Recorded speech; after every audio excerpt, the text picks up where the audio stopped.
The January wind bit through the Copper Ridge bank like a creditor come to collect. Clara Whitmore's boots tracked salt-stained snow across marble that had no business being in a town this small, this broken. The foreclosure auction room smelled of damp wool and men who'd stopped believing in second chances. Lot 47 sat on the table between a rusted plow and a butter churn, a lockbox no bigger than a bread tin, metal gone orange with neglect. Her lockbox, seized 3 weeks back when her final payment came up $18 short. She raised her paddle. $10. The laughter came quick and mean.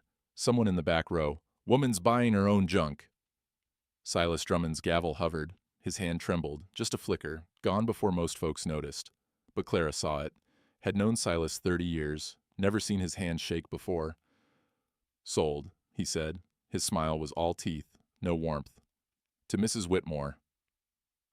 The box wouldn't open. Rusted shut, seam sealed tight as a secret. The kerosene lamp sputtered, throwing shadows across the kitchen table, where Clara counted coins for the third time. $47 in silver and copper. The foreclosure notice beside her hand said 200, due in 89 days. She sorted the coins into stacks, rent money, chicken feed, lamp oil. Nothing left for luxuries like pride. A knock rattled the doorframe. Mrs. Yates stood on the porch, apple cake wrapped in cheesecloth, eyes fixed somewhere past Clara's shoulder. Heard about the auction, Mrs. Yates said. She set the cake on the step, wouldn't cross the threshold. Thought you might need, well, good evening, Clara. The woman was gone before Clara could say thank you. She brought the cake inside. It smelled of cinnamon and pity. She cut a slice anyway. Hunger didn't care about dignity. The lockbox sat on the counter where she'd dropped it, rust flaking onto the clean wood. She'd scrubbed the seam with a wire brush for an hour, hadn't budged. Whatever was inside had been sealed deliberate, not by time alone. Outside, the wind picked up. The barn door banged once, twice. She'd need to fix that hinge before snow got heavier, add it to the list of things requiring money she didn't have. She touched the lockbox, metal cold enough to burn. Something inside shifted, a muffled rattle, metallic and small. Her husband Thomas had kept this box in the barn, high on a shelf she couldn't reach without the ladder. Never said what was in it, never said much about his work at the rail yard, neither. Just came home each night smelling of coal smoke and tired to the bone. Then came the accident. Crushed by falling timber, they'd said. Happened so fast he never felt it. That's what Silas's father had told her. Old Marcus Drummond, rail foreman, dead himself these 10 years. She'd believed it then, had no reason not to. But Thomas had been careful. 20 years, swinging hammers and hauling iron, never so much as a broken finger. Then, one afternoon, 3:17 p.m. According to the report, a timber stack fell wrong, and that was that. The box rattled again when she lifted it. Not heavy, maybe a pound, pound and a half. She tried the seam with a butter knife. The blade bent, tried a screwdriver. The tip snapped clean off. This needed heat, needed someone who knew metal. She wrapped the box in a flour sack and tucked it under her arm. The barn still smelled like Thomas. 8 years gone, and she could catch it sometimes in the corners. His sweat, the coal oil he used on his tools, the tobacco he'd chewed when he thought she wasn't looking. She set the lantern on the workbench. The lockbox gleamed dull orange in the light. She ran her fingers along the seam, feeling for weakness. The metal underneath the rust was solid. Good steel, not the cheap tin most folks used for storage. Someone had sealed this on purpose. Soldered, maybe, or forge welded. She pried at the corner with a chisel. Rust flaked away in her palm, left a stain like old blood. Underneath, the metal showed smooth. No corrosion there, just surface rust, the kind that came from coal oil and damp. Coal oil. She lifted the box to her nose. Faint but certain. The smell of the rail yard, the smell Thomas used to bring home on his clothes. Why would a box sealed in 1926 smell like it had been stored near a forge last month? Her hands went still. The rail yard had burned in 28. Silas's father had torched it himself for the insurance money. Whole town knew it. Nobody proved it. Everything Thomas owned from his working days had burned with it. His tools, his papers, his... everything except this box. She set it down careful, like it might explode. If Thomas had hidden this box, if someone had moved it after he died, if it smelled like coal oil from recent storage, not old habit. The barn door creaked open. Clara spun, chisel raised. Just the wind, the broken hinge she'd meant to fix. But her heart kept hammering. The lantern flickered, throwing her shadow huge against the wall. She wrapped the box back in the flour sack. Tomorrow she'd take it to Ezra Cole. The blacksmith had known Thomas, had worked the rail yard before his lungs gave out, and he'd switched to shoeing horses and mending plows. If anyone could open this box without destroying what was inside, it was Ezra. She extinguished the lantern and walked back to the house. The box felt heavier now, or maybe that was just the weight of questions that had waited 8 years to be asked. Behind her, the barn door banged in the wind. She didn't turn around to latch it. Some things, once you started opening them, wouldn't close again no matter how hard you tried. The forge sat at the edge of town where the road turned to mud and hard scrabble. Smoke rose thin and gray against the winter sky. Clara heard the hammer before she saw the building, rhythmic, certain, the sound of a man who'd spent 50 years teaching metal to behave. Ezra Cole stood at the anvil, his back to the door, 70 if he was a day, but his arm still had the shape of younger work. He brought the hammer down 3 more times, then plunged the horseshoe into the water barrel. Steam hissed up, smelling of hot iron and old coal. "Clara Whitmore," he said without turning. "Figured you'd come eventually." "How'd you know it was me?" "Your boot's got a hitch in the left heel. Been meaning to tell you to get that fixed before you turn an ankle."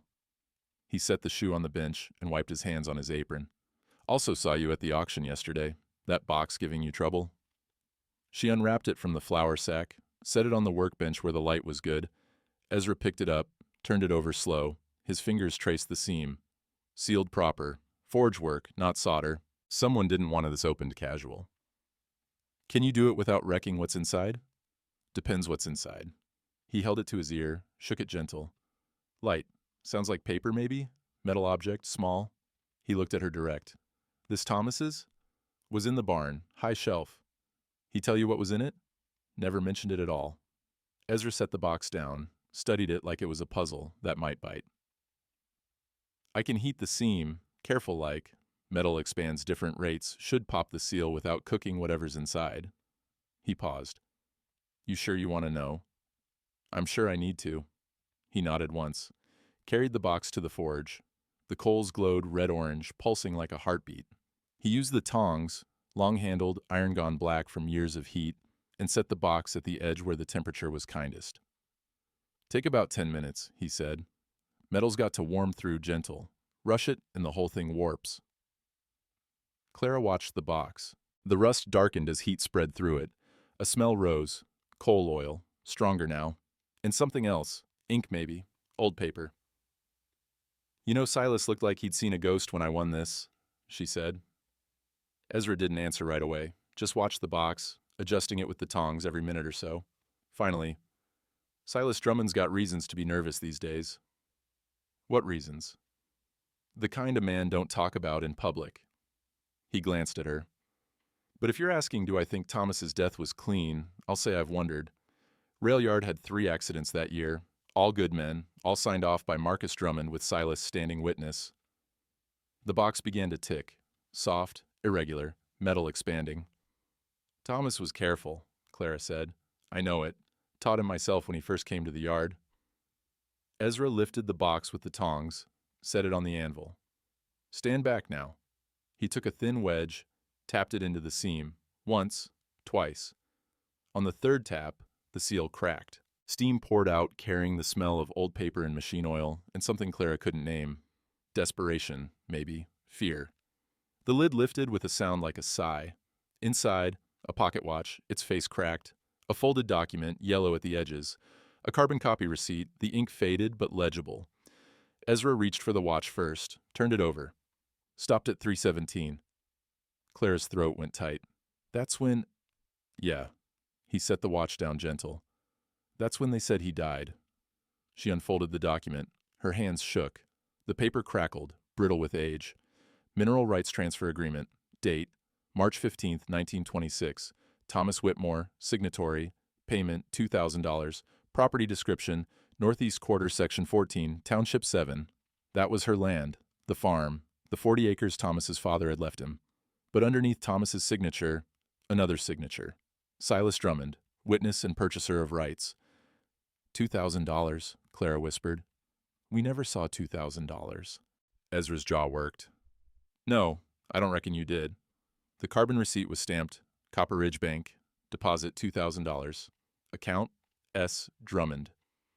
The forge popped. A coal split, sent sparks across the floor. Neither of them moved. "He paid himself," Clara said. "Thomas signed this, and Silas paid himself." "Or Thomas never signed it at all." She looked at the signature again. The loops were right, the way Thomas made his T with that little flourish. But something felt wrong. The pressure, maybe. The way the ink sat on the page. "I need to show this to someone," she said. "The county clerk, the sheriff." Ezra's face went careful. "Clara, you're talking about accusing the bank president of fraud. Maybe worse than fraud. I'm talking about truth. Truth's got a price in towns like this." She folded the document, tucked it and the watch back in the box. The metal was still warm. "I already paid. 8 years of it. Time I got something back." Outside, a wagon rattled past. Someone called. A greeting. Normal morning sounds. The world going about its business like nothing had changed. But everything had changed. The box was open now, and Clara wasn't closing it again. The bank smelled like money and furniture polish. Clara's boots left mud tracks across the carpet, winter melt mixing with road salt. The secretary, a thin woman with pinched lips, looked at the tracks like they were a personal insult. "Mr. Drummond's in a meeting." "I'll wait." Clara sat in the chair by the window, set the lockbox on her lap. The watch ticked inside. She'd wound it this morning, and it had started up like it had only been sleeping, not dead 8 years. The secretary kept glancing at her, at the box. Her fingers tapped the desk, nervous rhythm that matched nothing. 20 minutes passed. The office door opened. Silas Drummond stood there, his suit pressed sharp, his smile professional. "Mrs. Whitmore, what a pleasant surprise. Need to talk to you about this." She lifted the box. His smile held, but something moved behind his eyes. "Of course. Come in." The office was all dark wood and leather. A portrait of his father Marcus hung on the wall. Stern face, rail foreman's cap, eyes that looked through you instead of at you. Silas gestured to a chair. Clara sat, set the box on his desk. Silas didn't touch it, just looked at it, then at her. "I trust you found something of sentimental value inside?" "Found a contract. My husband's signature. Mineral rights transfer." "Ah." He leaned back. His chair creaked. "Yes, that old business. Thomas sold those rights in 26, standard transaction. For $2,000. That was the agreed price, yes. We never saw that money." Silas's hands folded on the desk, calm, reasonable. "Mrs. Whitmore, I understand you're going through difficulties. The foreclosure has been, I'm sure it's been painful, but dragging up old transactions won't change your current situation." And he signed this 3 weeks before he died. Tragic timing, but not unusual. She pulled out the carbon receipt, set it on the desk. "This shows the money went into your account." For the first time, his composure cracked.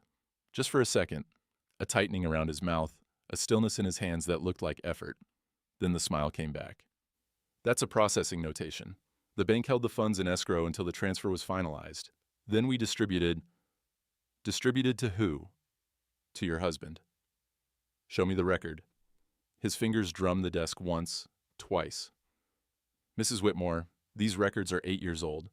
Our filing system, it would take considerable time to locate. Shouldn't take any time at all if it happened." The smile vanished. His voice went cold. "What exactly are you implying?" "I'm saying I want to see proof my husband got paid." Silas stood, walked to the window, looked out at the town square where men in thin coats stood in line at the relief office.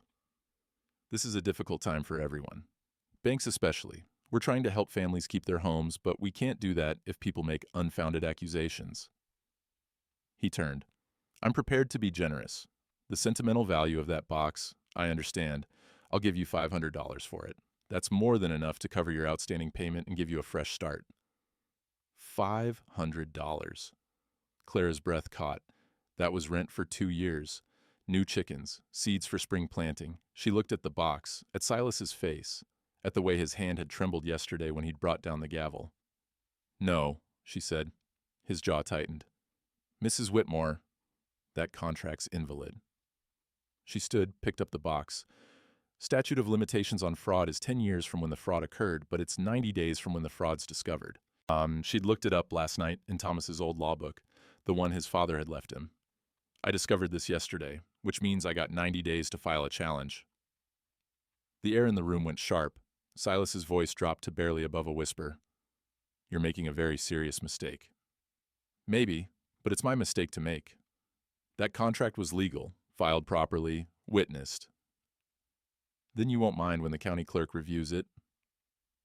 "The county clerk works for this bank." Clara opened the door, turned back. Used to. Heard they got a new one last month. Ruth Calloway. Came from the state office. Don't think she owes you any favors yet. She walked out, past the secretary whose fingers had stopped tapping, past the tellers who'd gone quiet at their stations, out into the winter air that smelled like coal smoke and coming snow. Her hands didn't start shaking until she was around the corner. $500. She could have taken it. Could have saved the farm. Bought herself time. But time bought with lies just meant more time lying. She tucked the box under her arm and headed for the county registry office. Behind her, through the bank window, she could see Silas standing at his desk. His hand was shaking again, and this time, he wasn't holding a gavel to hide it. The registry office occupied the courthouse basement, all stone walls and the smell of old paper. Clara's footsteps echoed on the stairs. Behind a desk stacked with ledgers sat a woman, maybe 45, dark hair pinned severe, spectacles catching the lamplight. "Help you?" Her voice was efficient, not unkind. "You Ruth Calloway?" "I am." Clara set the box on the desk. "Need you to look at a document. Mineral rights transfer from 1926. Ruth's eyebrows rose. She set down her pen, wiped her hands on a cloth. Bureaucrat's habit, keeping oil off the pages. "That's a ways back." Clara unfolded the contract. Ruth pulled the lamp closer, studied it. Her fingers traced the signatures, the date, the legal description. She got up without a word, disappeared into the back room. Came back 5 minutes later with a leather-bound ledger, pages thick as her thumb. She opened it to March 1926, ran her finger down entries, stopped. "Here." She turned the ledger so Clara could see. Mineral Rights Transfer Section 14, filed March 28, 1926. Signatory, Thomas Whitmore. Purchaser, Silas Drummond. Amount, $2,000. That matches. Letter for letter. Ruth looked up. But that doesn't mean the transaction was legitimate, it just means it was filed. Clara's heart kicked. "You can tell the difference?" "Sometimes." Ruth pulled the contract closer, studied Thomas's signature under a magnifying glass. Set it down. Looked at Clara straight. "Mrs. Whitmore, I've been a county clerk for 22 years, started in the state office before I came here last month, and I've seen fraud." She tapped the signature. "This looks right at first glance. But if you're asking me to verify it's genuine, that's a different question. What would it take to verify? Original documents, notary records, witnesses who remember." She paused. "Or someone who knows handwriting analysis, chemical analysis of the ink, maybe? You know anyone like that?" Ruth leaned back. Her chair creaked. "Mrs. Whitmore, can I ask why you're pursuing this?" "Because my husband died 3 weeks after he supposedly signed this. Because I never saw a penny of that $2,000. Because Silas Drummond tried to buy this box back for $500 this morning." Ruth went very still. "He offered you money?" "Said it was for sentimental value. $500. Ruth said it quiet. "That's 6 months' wages for most folks in this town." "I know it." Ruth looked at the document again, then at Clara. Something shifted in her face, the bureaucrat falling away, the woman underneath looking through. "My predecessor was Silas Drummond's cousin. He retired, sudden last year, when the state auditor started asking questions about missing registration fees." She closed the ledger. "I came here to clean up whatever mess he left. So far, I've found 3 years of backlogged paperwork and a filing system that looks like someone actively tried to hide things." Clara's throat went tight. "You saying this ain't the only fraud?" "I'm saying if you want me to look deeper, I will. But you need to understand, Silas Drummond owns half this town. The bank holds mortgages on most of the businesses. He's on the town council. He's scared," Clara said. "Saw it in his face." Ruth nodded slow. Scared men do desperate things. She pulled out a notepad, wrote something. "There's a basement archive. Sealed files from before 1920. Nobody's checked those in years, maybe decades. If there's anything that contradicts the official record, it'd be there." She tore off the page, handed it to Clara. "This is my home address. If you need to talk somewhere that ain't public, come by after 6. Clara took the paper. "You're risking your job. Already risked it by taking this position." Ruth stood, held out her hand. Clara shook it. Firm grip, no hesitation. "Mrs. Whitmore, I didn't move to Copper Ridge to rubber stamp corruption. Now let me make a copy of this contract before you go." She disappeared into the back room again. Clara heard the scratch of a pen, the rustle of carbon paper. When Ruth returned, she handed back the original, kept the copy. I'll look into the archive tonight, Ruth said. But Mrs. Whitmore, be careful. If Silas offered you $500, he's worried, and worried powerful men don't always stay civilized. Clara tucked the contract back in the box. I've been careful 8 years. Time I tried something else. Outside, the wind had picked up. Snow flurries danced across the courthouse steps. Clara pulled her coat tight and headed back toward Ezra's forge. She needed someone who could look at ink. Someone who understood metal and heat and the ways things changed when fire touched them. Someone who wouldn't be afraid to tell the truth, even when the truth burned. The forge glowed against the gathering dusk. Clara found Ezra banking the coals for the night, his movements careful and practiced. He looked up when her shadow crossed the threshold. Back already? Ruth send you away? Ruth's going to help. Clara set the box on the workbench. But she said something about ink analysis, chemical testing. You know anything about that? Ezra wiped his hands on his apron. Some. Metal's got memory, takes on qualities from what touches it. Ink's the same way. He picked up the contract, held it to the lamplight. Modern ink's got different carbon content than old ink, burns different colors. You can test it? Can try. He looked at her straight. But Clara, if this shows what I think it'll show, you're going to have a fight on your hands. Already got a fight. Just need proof I'm not crazy. A sound at the door made them both turn. Reverend Harlan stood there, snow dusting his black coat, 70 years old with a face like carved granite and eyes that still saw clear. Ezra, Mrs. Whitmore. He stepped inside, closed the door against the wind. Heard you were asking questions about Thomas's death. Clara's stomach tightened. Who told you that? This town's got 400 people and 600 opinions. Word travels. He moved to the forge, held his hands to the warmth. I was there the day they brought Thomas's body in. Saw what was left of him. Always troubled me how a man that careful could die that careless. You think it wasn't an accident? I think Marcus Drummond signed that death certificate awful fast, and I think his son Silas witnessed it without asking near enough questions. Harlan looked at the contract on the bench. That what I think it is? Mineral rights transfer, dated 3 weeks before Thomas died. Lord have mercy. Harlan's voice went soft. And you just now found it? In a box at the auction. Silas tried to buy it back this morning.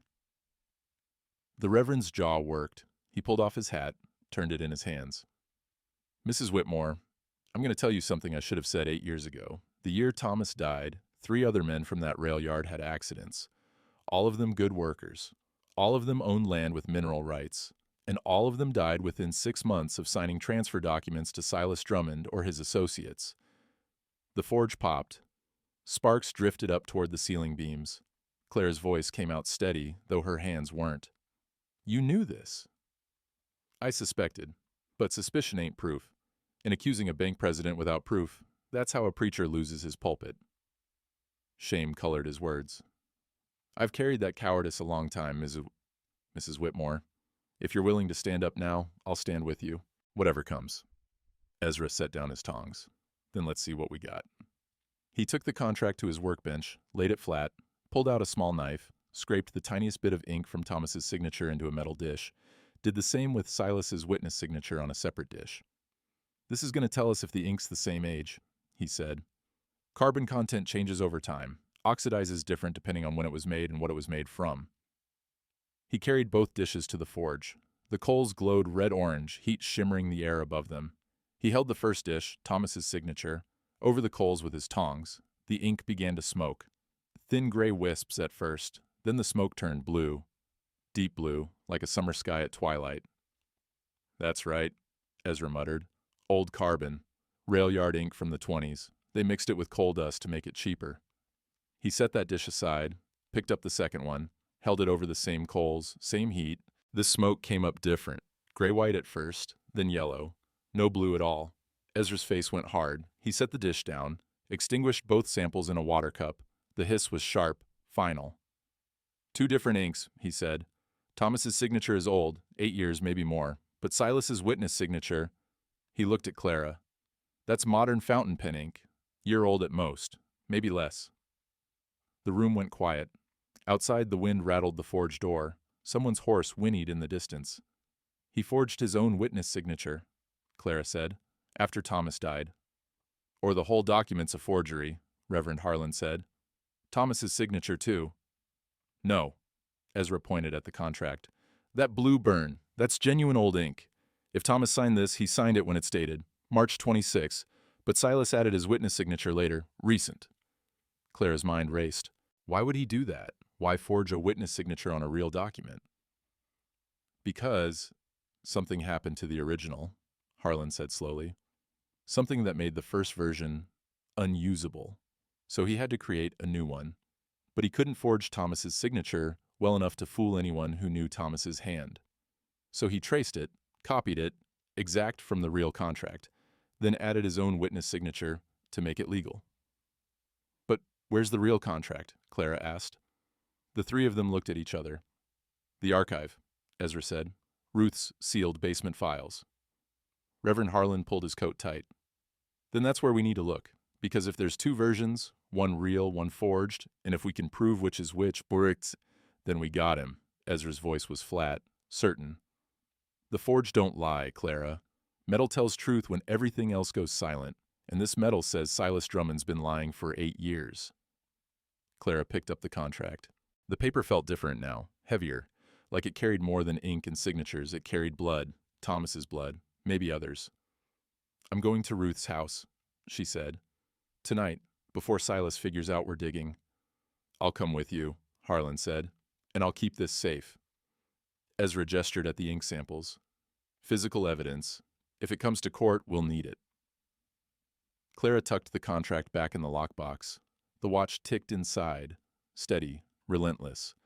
Time moving forward whether you were ready or not.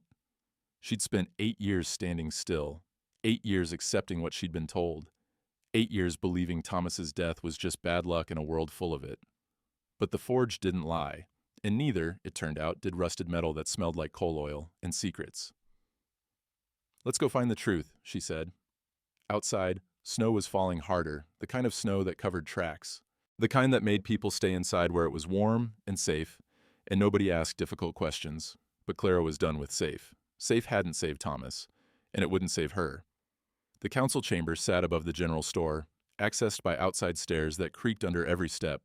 Clara climbed them with the lockbox under her arm, Ezra and Reverend Harlan flanking her like bookends. Below, lamplight spilled from shop windows. Above, stars wheeled cold and distant. Inside, the room smelled of pipe smoke and old decisions. 5 council members sat behind a table, merchants mostly, men whose prosperity depended on bank loans and Silas Drummond's goodwill. 20 townspeople filled the benches, more than Clara had expected, less than she'd hoped. Silas sat in the front row, his lawyer beside him, a sharp-faced man from Denver who'd arrived on the afternoon train. Council President Wade Hollister, who ran the hardware store, rapped his knuckles on the table. Mrs. Whitmore, you requested this hearing. State your business. Clara stood. Her legs felt steady even if her hands didn't. I'm here to challenge a mineral rights transfer filed in 1926. Evidence suggests the document was forged. Murmurs rippled through the room. Silas's face stayed smooth as creekstone. That's a serious accusation, Hollister said. What evidence? Clara opened the lockbox, set the contract on the table.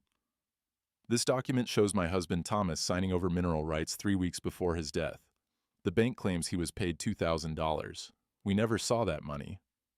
Perhaps your husband spent it, Silas's lawyer said, polite, reasonable, dismissive. Perhaps someone stole it. Clara pulled out the carbon receipt. This shows the money going into Silas Drummond's account. Processing notation, the lawyer said. Standard escrow procedure. Then show me the disbursement record. Mrs. Whitmore, these events occurred 8 years ago during a period of significant financial upheaval. Show me the record. Silas stood. His voice carried the weight of 30 years' authority. Counsel, I've served this town faithfully for decades. My father before me. The Drummond name stands for integrity and service. This, he gestured at Clara, is a desperate woman facing foreclosure, inventing conspiracies to avoid responsibility for her own misfortune. Several heads nodded. Clara felt the room's sympathy tilting away from her. There's more, she said. Ezra Cole performed metallurgical analysis on the signatures. The ink... Metallurgical analysis? The lawyer's eyebrows rose. Conducted by a blacksmith? With what credentials? 50 years working metal, Ezra said from his bench. Know more about carbon and heat than any man in this county. Nevertheless, hardly admissible evidence. The forge don't lie, Ezra said. 2 different inks, one old, one new. Silas's witness signature was added recent. The room went quiet. Hollister looked at Silas. That true? Of course not. This is absurdity. But Silas's hand found his pocket, disappeared inside.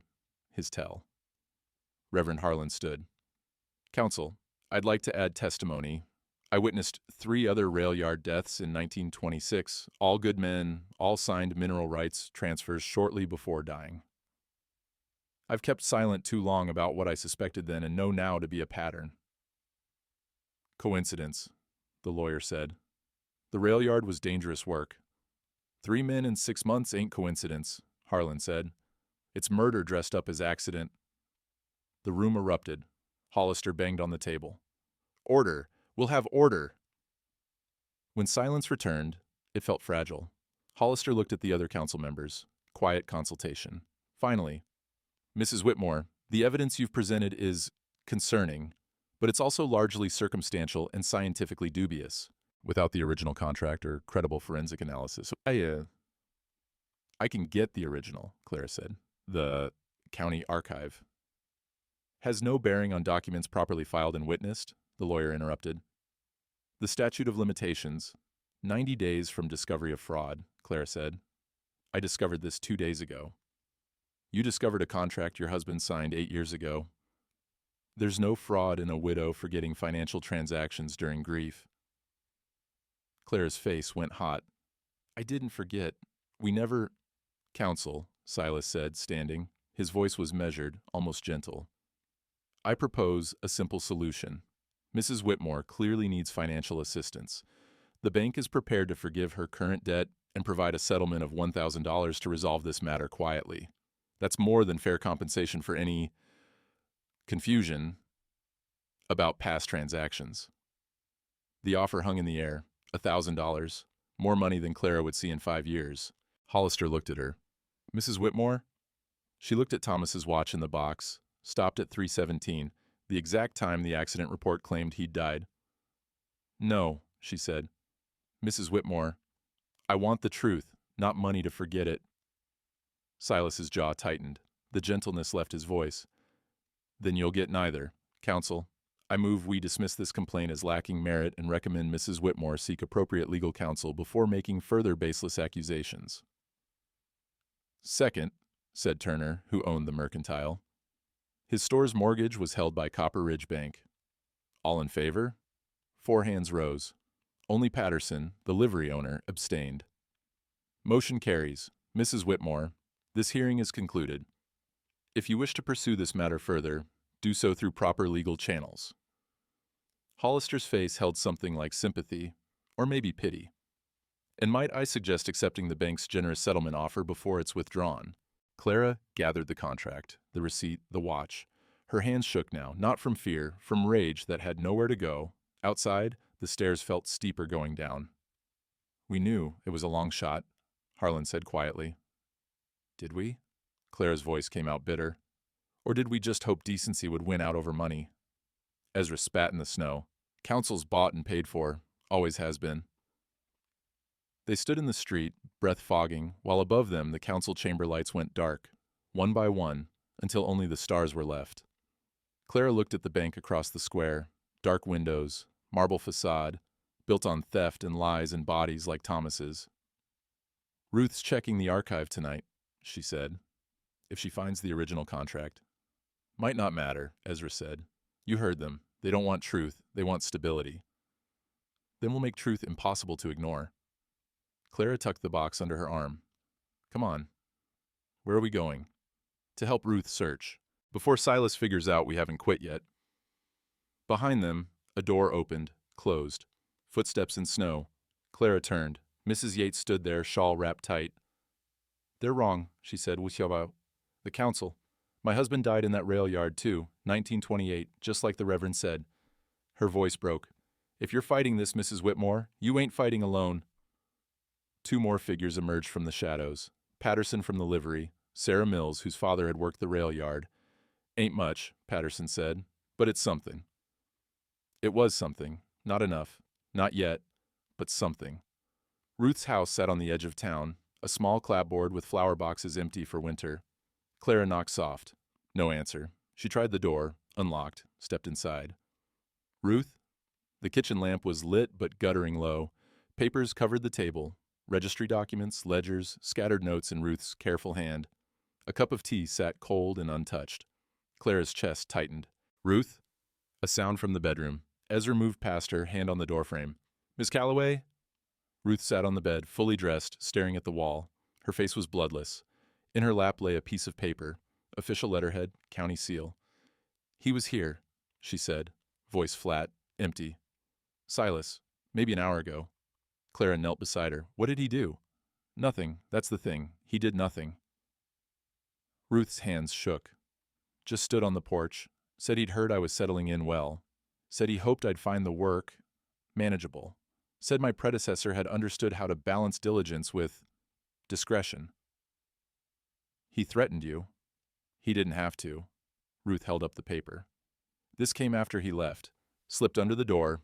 It's a copy of my employment contract. The probationary clause is highlighted. Says I can be terminated without cause in my first 6 months.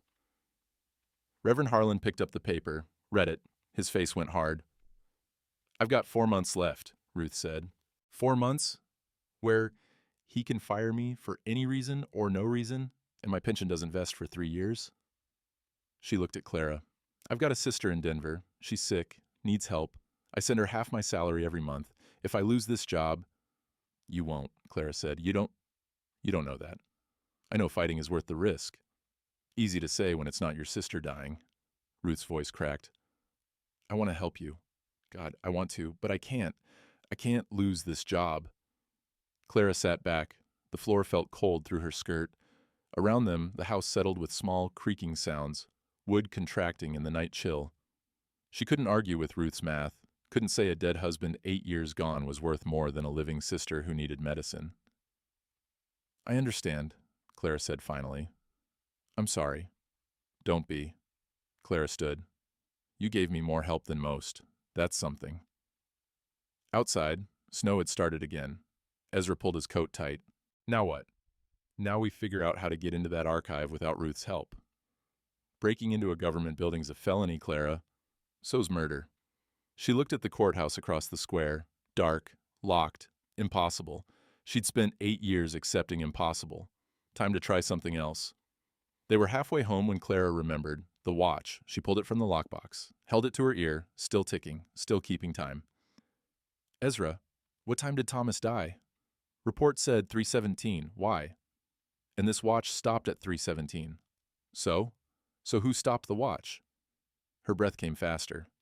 If Thomas died instant like they said, crushed by timber, he wouldn't have time to stop his own watch, wouldn't even think of it. Ezra's eyes widened. Someone else stopped it. After. To match the time on the death certificate. Clara looked at the watch face. But why? Why make sure the watch matched? Unless the report came first, Reverend Harlan said slowly. Unless they wrote the death certificate before Thomas actually died. Had it all planned. 3:17 p.m., timber accident. Then they killed him and made it look right. The three of them stood in the snow while that truth settled. We need that rail yard accident report, Clara said. The original, before it was filed. If there's a draft somewhere, if someone wrote it before... A sound made them turn. Ruth stood in her doorway, coat on, her registry keys in hand. The basement archive, she said. There's a section for rail yard records. My predecessor kept them separate, said they were sensitive labor documents. I thought he meant union negotiations. Her face was set. I was wrong. He meant murder. Ruth, your job... My sister wouldn't want me to keep it this way. Not by letting killers walk free. She locked her door. Come on.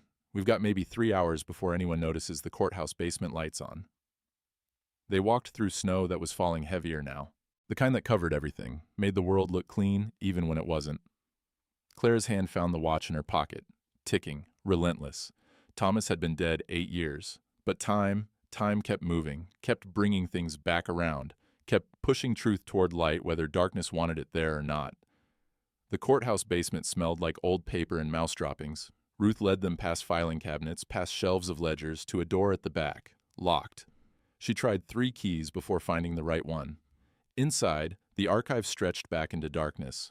Boxes stacked floor to ceiling, dust thick enough to write in, and somewhere in all that paper, there, Ruth said, pointing, rail yard records, 1920, 1930. They started searching. The box for 1926 sat on the bottom shelf, water-stained and mouse-chewed. Inside, accident reports, equipment inventories, payroll records. Clara found it wedged between 2 payroll sheets. Accident report draft, Thomas Whitmore.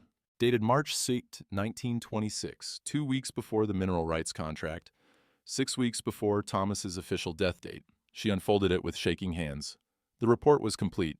Time of death, 3:17 p.m. Cause, crushed by falling timber. Signed, Marcus Drummond, foreman.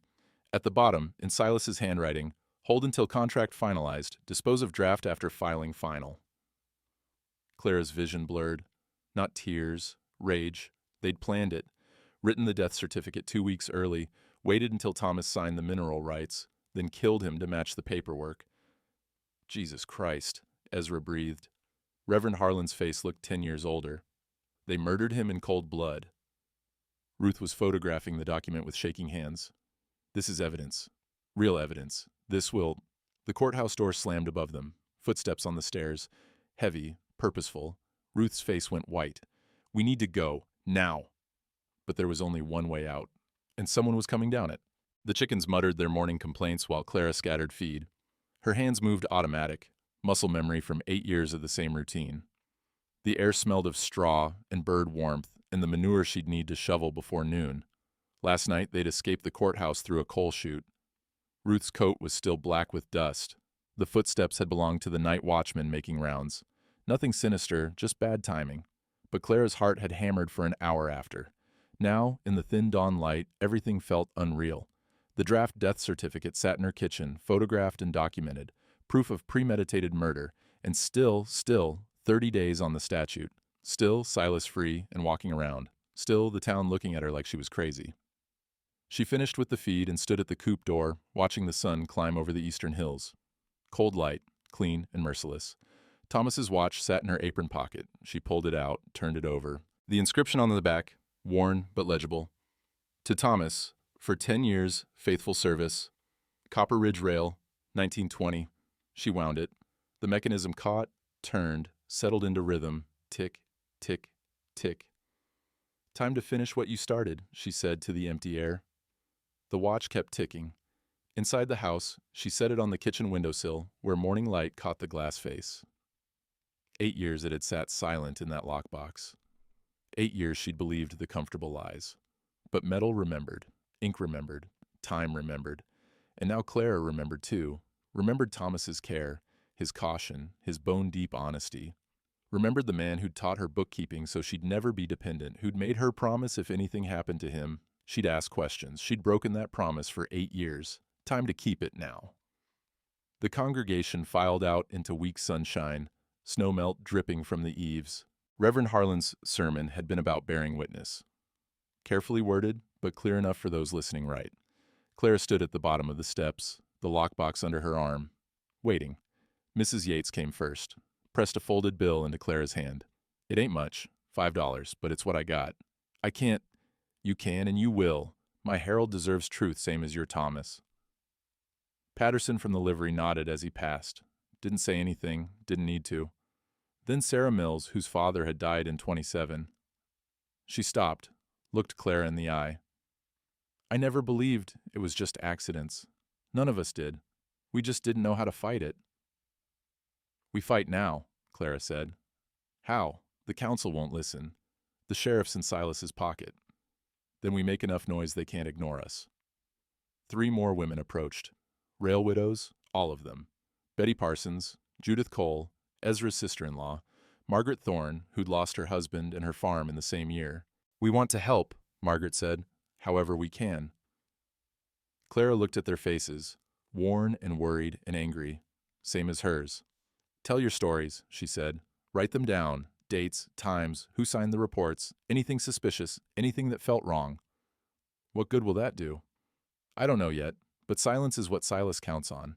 Time we make some noise. A shadow fell across them. Clara turned. Silas stood 3 steps up, his Sunday suit pressed sharp, his face composed, but his eyes held something Clara had never seen there before. Fear. "Mrs. Whitmore," he said, "might I have a word?" "Say it here. This is a private matter." "Nothing's private anymore." Clara opened the lockbox, pulled out the photograph of the draft death certificate Ruth had given her, held it up so the gathering crowd could see. "This is a death certificate written 2 weeks before my husband died, signed by Marcus Drummond, notarized by your clerk. It says right here at the bottom, 'Hold until contract finalized.'" The crowd pressed closer. Murmurs rose like disturbed bees. Silas's face drained. That's a forgery. An obvious... It's in the county archive.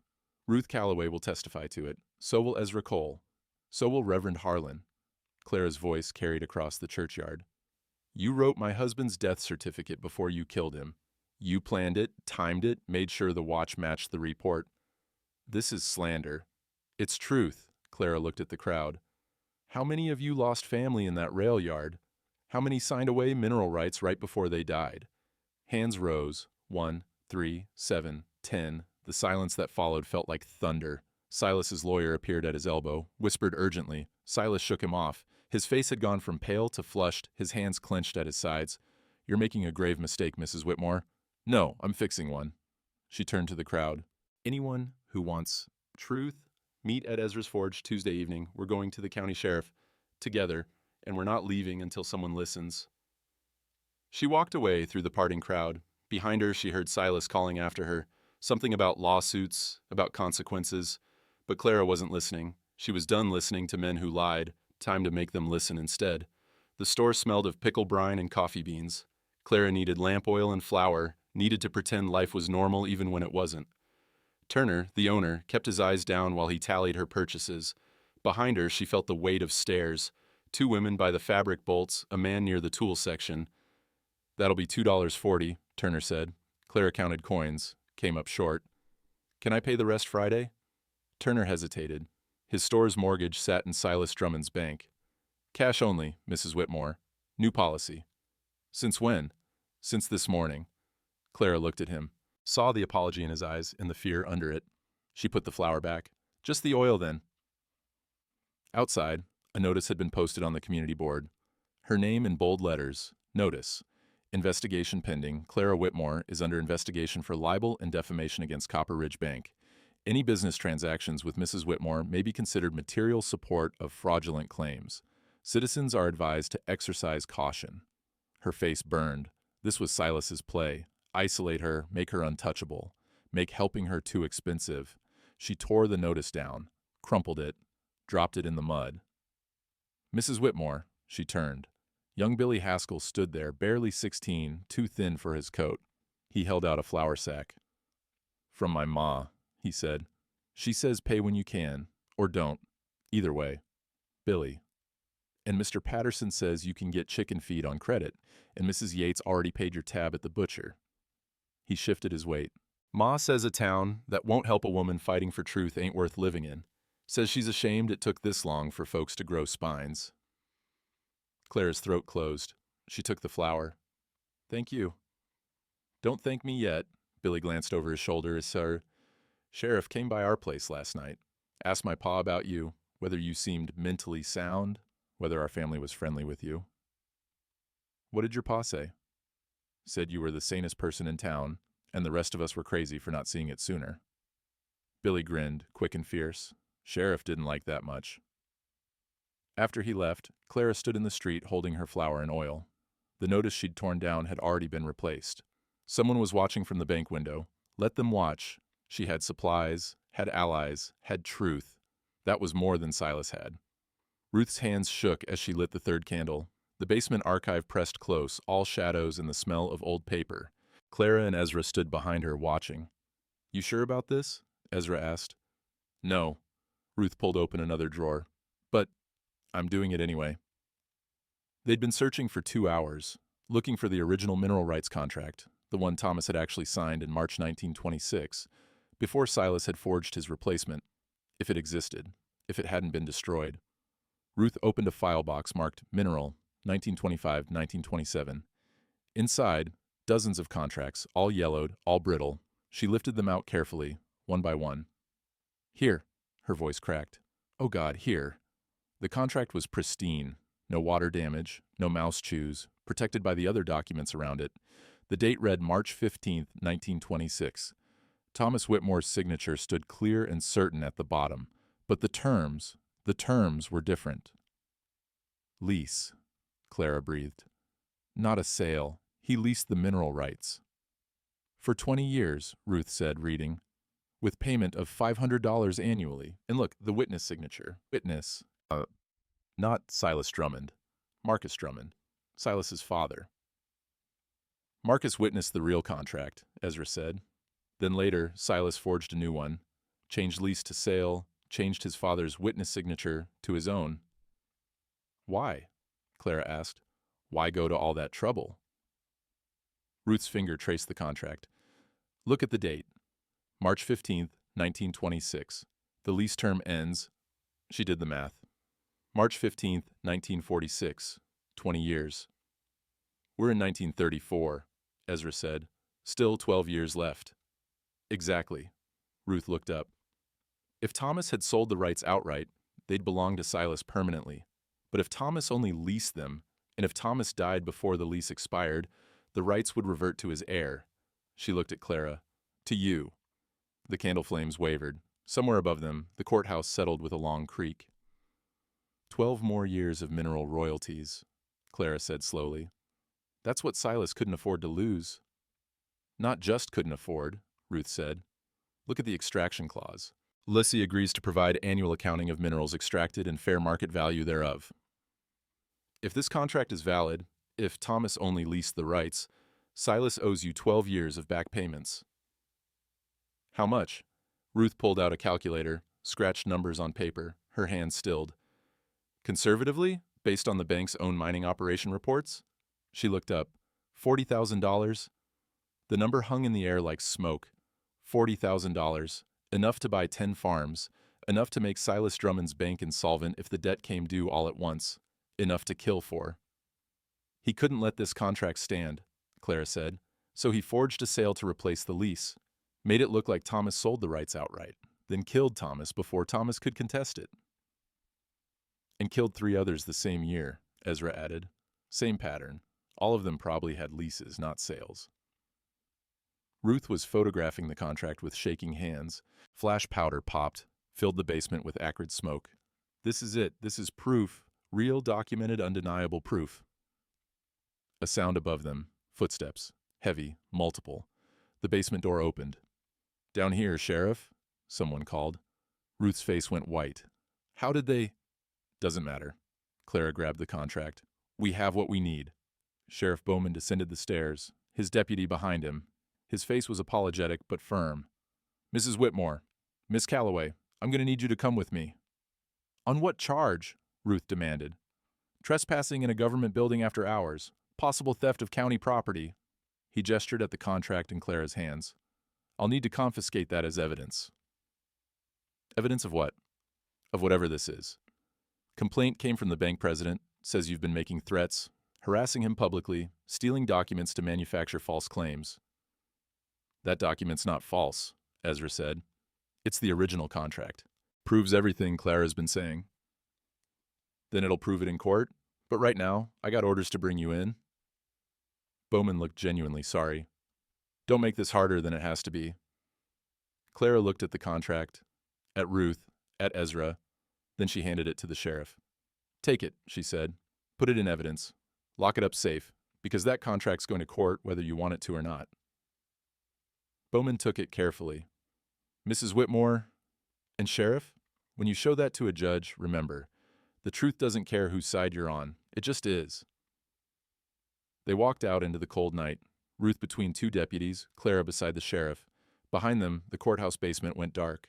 But the contract was safe now, in official custody, protected by the same system Silas had tried to use against them. Sometimes the law moved slow, but when it moved, when truth had documentation and dates and signatures that couldn't be forged, it moved like a forge hammer coming down. Hard, final, certain. The smell hit Clara first, Coal oil and smoke acrid in the pre-dawn air. She'd been awake already, hadn't slept since the sheriff released her at midnight with a warning about further disruptions. Now she stood in her kitchen doorway, watching orange light flicker against the eastern sky. Not sunrise. Too early. Too wrong. Fire. She ran. Main Street was chaos by the time she arrived. The registry office, the entire courthouse basement, was burning. Flames licked out the windows, black smoke pouring into the pale sky. Men formed a bucket line from the town pump, passing water that seemed to vanish into the heat. Ruth! Clara grabbed the nearest man. Ruth Calloway. Was she inside? Don't know. Fire started maybe 10 minutes ago. Clara pushed through the crowd, found Ruth standing near the sheriff, her face black with soot, her hands wrapped in someone's coat. The basement, Ruth said. Her voice was raw. I heard breaking glass, came to check. The archive room was already burning. The contracts? Gone. The whole section. Everything from 1920 to 1930. Ruth's eyes were wet. Whether from smoke or tears, Clara couldn't tell. Thomas's lease contract. The rail yard records. All of it. Clara felt the ground tilt. They'd had proof. Real, documented proof. Now they had ashes. Ezra appeared beside her, breathing hard from running. Someone set this. Look. He pointed to an alley beside the courthouse. A coal oil can lay on its side, liquid pooling in the dirt. Same smell as your lockbox. Same smell as the rail yard used to use. The sheriff was there in 3 strides. Picked up the can, sniffed it. His face went hard. Ezra, you're certain about this smell? Dead certain. That's industrial grade. Not the kind you buy for lamps. Who uses industrial coal oil in this town? Rail yards did. Bank's mining operation does now. Ezra looked at the burning courthouse. And Silas Drummond keeps a supply in his office. Says it's for cleaning equipment. The crowd had gone quiet, listening. Sheriff Bowman stared at the can, at the fire, at the faces watching him. Deputy, he said finally, I want Silas Drummond's office searched, now. Look for coal oil. Look for anything that matches this. He held up the can. And I want a chemical analysis done. See if this matches the batch from the bank. Sheriff, you can't seriously think. I think someone burned a government building to destroy evidence. That's arson. That's felony destruction. And I think I've been a fool. Bowman looked at Clara. Mrs. Whitmore, I owe you an apology. Should have listened sooner. You're listening now. That's what matters.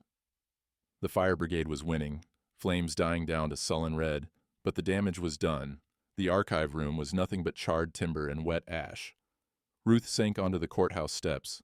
Ezra sat beside her, his soot-black hand on her shoulder. Clara stood in the street, the lockbox still under her arm. Inside, Thomas's watch. The forged contract Silas had filed. The carbon receipt showing theft. Not enough.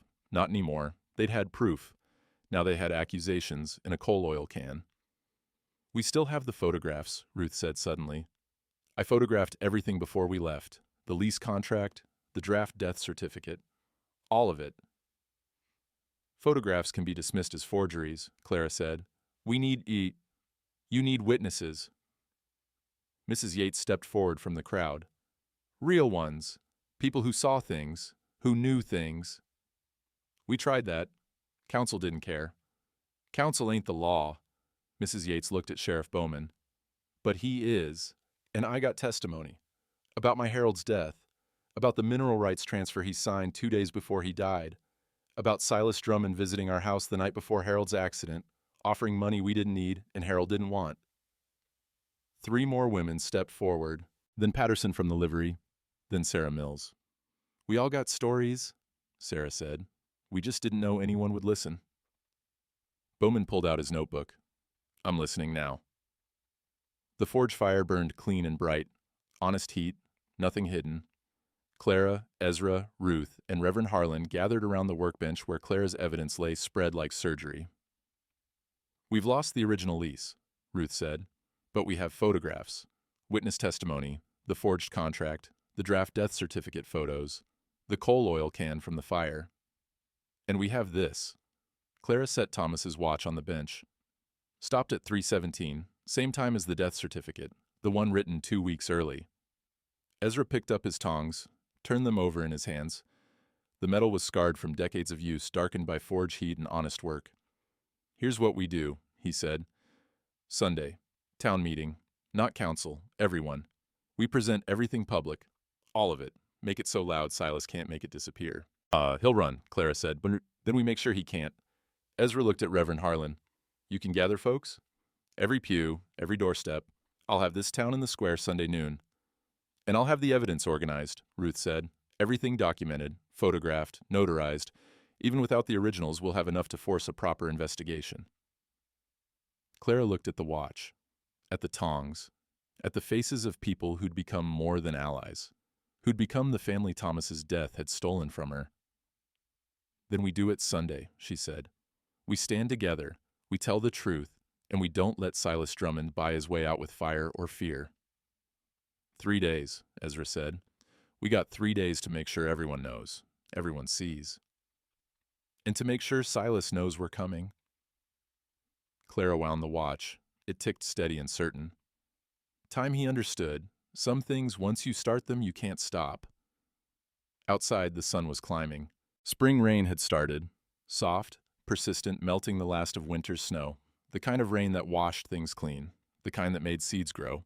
The church bells rang at noon, their sound carrying across Copper Ridge like a summons. Clara stood at the base of the bank's marble steps, the lockbox under her arm, and watched the town gather.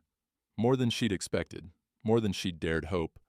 The square filled, merchants and farmers, rail widows and shop workers, families with children who didn't understand but came anyway. Maybe 200 people, maybe more. They pressed close, their breath fogging in the spring air. Silas Drummond emerged from the bank, his lawyer beside him. His face was composed, but his hand found his pocket. His tell. Sheriff Bowman stood to one side, his deputy flanking him. Between them, the coal oil can from the fire, sealed now in an evidence bag. Reverend Harlan climbed 3 steps, turned to face the crowd. Friends, neighbors, we're here because truth matters, because silence has cost us too much for too long. He gestured to Clara. Mrs. Whitmore has something to say, and by God's mercy, we're going to listen. Clara climbed the steps. The marble was cold under her boots, expensive stone, paid for with stolen money. She opened the lockbox, pulled out Thomas's watch. This belonged to my husband, she said. Her voice carried, strong and clear. It stopped at 3:17 p.m., the exact time his death certificate says he died, March 28, 1926. She held it up so the crowd could see. But that death certificate was written March 2nd, 2 weeks before Thomas died. I have photographs of the draft, signed by Marcus Drummond, with instructions to hold until contract finalized. Murmurs rippled through the crowd. They planned his murder, Clara continued. Wrote the paperwork first, then killed him to match it. This is slander, Silas said. His lawyer started to speak, but Silas waved him off. My father was a good man. He would never... Your father witnessed a mineral rights lease, Clara said. March 15th, 1926. Thomas leased his mining rights for 20 years, $500 annually. But you couldn't let that lease stand, could you? Because in 1946, those rights would revert to Thomas's heir, to me. She pulled out the forged contract, the one Silas had filed. So you forged a sale, made it look like Thomas sold the rights outright for $2,000, money we never saw because it went into your account. She held up the carbon receipt. I have the bank's own record of that. That's a processing notation. It's theft, and when Thomas threatened to challenge it, you killed him. Clara's voice didn't shake. You killed him and 3 other men that same year. All of them had leases. All of them died right after signing. All of them had death certificates written in advance. The crowd pressed closer. Angry now, dangerous. These are lies, Silas said. But his voice was thin, desperate fabrications from a woman facing foreclosure, then explained the coal oil. Sheriff Bowman stepped forward, holding up the evidence bag. This can was found in the alley the night the registry office burned. The fire that destroyed all the contracts from 1926, the fire that just happened to start in the archive room where the original lease was stored. I don't know anything about. It matches the batch from your office. My deputy verified it this morning. Bowman's face was hard. Industrial grade. Same type the rail yard used. Same type you keep in your bank for equipment cleaning. Silas's composure cracked. You searched my office without a warrant. Didn't need one. You gave consent, remember?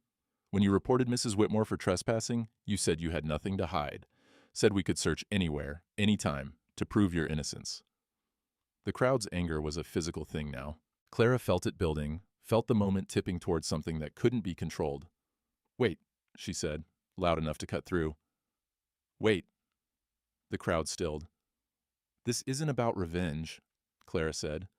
"It's about justice. It's about making sure this never happens again." She looked at the Rail widows standing together, at Mrs. Yates, at Sarah Mills. "How many of you lost someone in that rail yard? How many signed away rights you didn't understand?"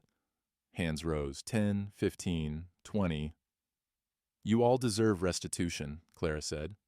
"You all deserve truth, and you'll get it, but legally, properly, so it can't be dismissed or overturned." She turned to Silas. "You're going to face trial. You're going to answer for what you did, and every family you stole from is going to be made whole." "You can't prove any of this," Silas said, but his voice was desperate now. "The original contracts burned. You have nothing but photographs and accusations." "We have the forge test," Ezra said, stepping forward. He held the metal dishes with the ink samples. 2 different carbon contents. Your witness signature was added years after Thomas signed. The metal proves it. "We have testimony," Mrs. Yates called, "from dozens of families." "We have the draft death certificate," Ruth added, "photographed before the fire, time-stamped by the county clerk's office." "And we have this," Reverend Harlan held up a ledger. "The church records. I documented every funeral, every suspicious death, every mineral rights transfer that happened right before. 23 men in 8 years, all the same pattern." The evidence piled up like stones, each one small, but together, a wall Silas couldn't climb. His face went gray. He looked at his lawyer, who was already backing away. "Silas Drummond," Sheriff Bowman said, pulling out handcuffs. "You're under arrest for arson, fraud, and suspicion of murder. You have the right to—" Silas ran, not toward the street, toward the bank vault, toward the marble and money and everything he'd built on stolen ground. Ezra's forge tongs blocked the door with a clang. The crowd pressed forward. Nowhere for Silas to go, nowhere left to hide. He stood there, trapped between the truth and the door, his hand shaking so badly he couldn't hold it still anymore. "It wasn't supposed to be like this," he whispered. "No," Clara said. "It was supposed to be easy, supposed to be permanent, supposed to stay buried." She wound Thomas's watch. It ticked loud in the silence. But time don't stop, and truth don't stay down. Sheriff Bowman snapped the handcuffs closed. The watch kept ticking. The crowd parted as the sheriff led Silas toward the street. But before they reached the edge of the square, a man pushed through, young, nervous, wearing a clerk's green eyeshade. "Sheriff, wait." He held up a ledger, hands shaking. "I work at the bank. Bookkeeper. I couldn't stay quiet anymore." Silas's face went white. "Hendricks, don't—" "He's been running 2 sets of books," Hendricks said, the words tumbling out. "One for the state auditors, one real. The mining operation, he's been extracting minerals for 8 years without paying royalties to any of the leaseholders, not just Mrs. Whitmore. 14 families total." He opened the ledger, pages of figures carefully documented. $40,000 owed to the Whitmore estate alone, another $60,000 to the others. He's been depositing it all in private accounts, falsifying the bank records to hide it. Ruth took the ledger, scanned the entries. Her face went hard. "This is embezzlement, systematic fraud. This isn't just murder. It's been ongoing theft for nearly a decade." "I kept copies," Hendricks said. "Everything, hidden at my sister's house in Red Bluff. I was scared to come forward, but after the fire—" His voice cracked. "I couldn't let him destroy more evidence." Silas lunged, not at Hendricks, at the ledger. Ezra stepped between them, forge tongs raised. "Don't." The sheriff pushed Silas against the bank wall. "That's assaulting an officer, attempting to destroy evidence."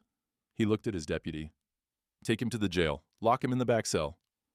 As they dragged Silas away, he twisted back toward Clara. "You've destroyed this town. The bank will collapse. Hundreds will lose their deposits, their savings, all because you couldn't let the past stay buried." "No," Clara said. "You destroyed it. We're just cleaning up your mess." The crowd watched him disappear around the corner. Then slowly, they turned back to the square, to the ledgers and documents spread on the bank steps, to the truth, finally visible in daylight. The sheriff's office smelled of coffee and old tobacco. Clara sat across from Bowman's desk while he filled out paperwork. Formal charges, evidence logs, witness statements that would take weeks to complete. State Attorney General's sending someone tomorrow, Bowman said. They'll handle the prosecution. This is bigger than county jurisdiction now. He looked up. Mrs. Whitmore, I owe you an apology. Should have investigated when you first came forward. You're investigating now. Still, I let a powerful man's word outweigh evidence. Won't happen again. Ruth entered, carrying another stack of documents. Found the original mineral rights registrations in the state archive. They keep duplicate filings. Every lease Silas forged, we have the originals. All 14 families. How much total? Clara asked. Restitution? With interest and damages? Ruth consulted her notes. Approximately $200,000. The bank doesn't have that kind of liquidity. It'll have to be liquidated. Assets sold to cover debts. The depositors will be covered by the state insurance fund. Nobody loses their savings. But the Drummond family fortune? Ruth's smile was grim. That's gone. Every cent goes to restitution. Clara thought about Silas in his cell, about his father Marcus, dead 10 years but still guilty, about a family's wealth built on bodies and forged signatures and death certificates written in advance. Good, she said. Outside, the spring rain had intensified. Not the soft melt of morning, but a downpour that washed the streets clean, filled the gutters, made everything new. The wheat shoots were 3 inches high, bright green against dark soil. Clara knelt between the rows, pulling early weeds, her hands earth-stained and content. The farm was hers again, foreclosure lifted, restitution paid, $40,000, more money than she'd ever imagined. Enough to live on for the rest of her life, if she was careful. But she wasn't keeping it all. Half would go to the Josiah and Amelia Whitmore Foundation. Ruth was helping her establish it. Money for families displaced by corporate fraud, for widows facing foreclosure, for anyone fighting powerful men who thought justice could be bought. The rest was for living, for planting, for the future Thomas had wanted them to have. A wagon rattled up the road. Ezra climbed down, a bundle of metal under his arm. Brought you something. He unwrapped it on her porch. The forge tongs, the ones he'd used to block Silas's escape. He'd polished them, sharpened them, made them almost beautiful. For your barn, he said. Reminder that sometimes the simplest tools do the hardest work. I can't take your tongs. Already made myself new ones. These earned their retirement. He leaned them against the doorframe. They stood between Truth and a locked door. Figure they belong here now. Clara touched the scarred metal, still warm from his forge. Thank you, Ezra, for everything. Just did what was right. Took me too long to do it, but... He shrugged. Better late than never. After he left, Clara went inside. Set Thomas's watch on the windowsill where morning light would catch it. The watch ticked steady, keeping time it had lost for 8 years. Beside it, she placed the lockbox. Rusted and dented and worth so much more than the $10 she'd paid. Not because of what was inside, though that had changed everything, but because of what it represented. Proof that things sealed tight eventually opened. That truth waited patient in the dark until someone was brave enough to bring heat and light. That metal remembered, even when people forgot. She walked outside to finish weeding. The rain had stopped, leaving the air clean and bright. In town, the bank building sat empty, its marble steps already collecting dust. The state had seized it, would sell it to cover debts. Maybe someone would buy it, turn it into something useful. A school, perhaps, or a library. Something that served the living instead of enriching the powerful. The church bells rang 5 times. Sunday service would be starting soon. Reverend Harlan had asked her to say a few words, testimony about faith and justice in the long road between them. She'd go, would stand before the congregation and tell them what she'd learned. That silence was expensive. Cost more than speaking ever could. That community was stronger than corruption, if community chose to be.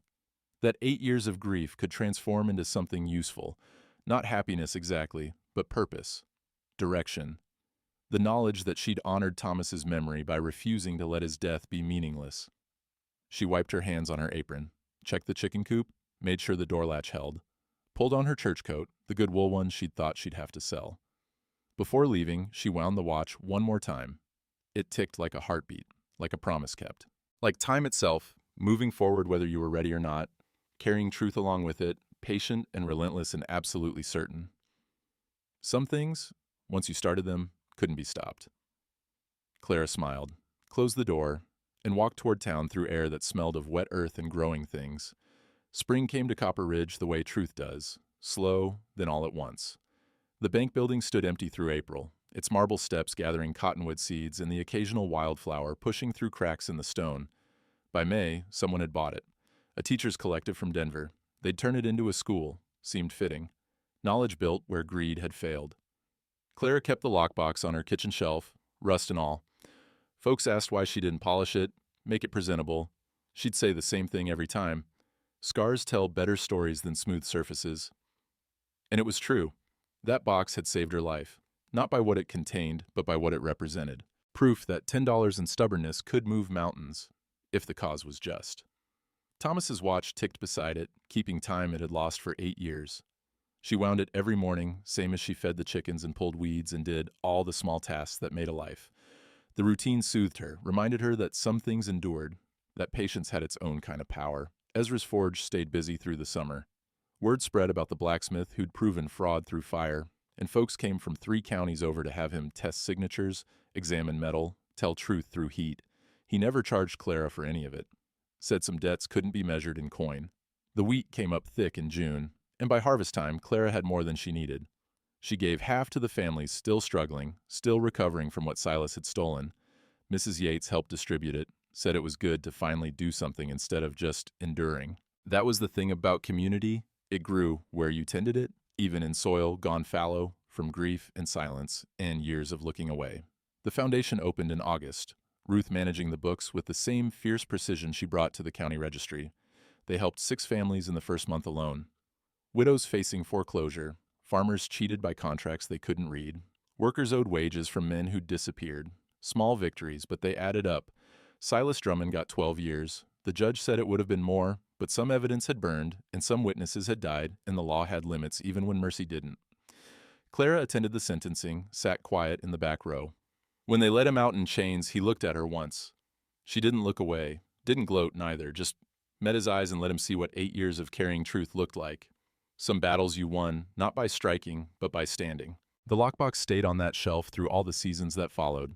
Through winter snows and spring rains and the long hot summers when dust rose from the roads and settled on everything, it sat there rusted and ordinary and more valuable than all the marble Silas Drummond had ever bought.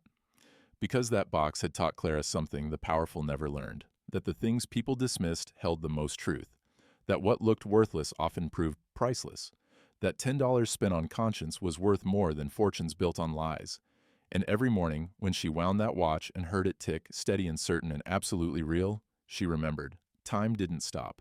Not for grief, not for injustice, not for men who thought their power made them permanent. Time just kept moving, patient as spring, bringing truth along whether darkness wanted it there or not. And sometimes, if you were stubborn enough, brave enough, foolish enough to buy a rusted box at auction and refuse every offer to sell it back, sometimes time brought justice too.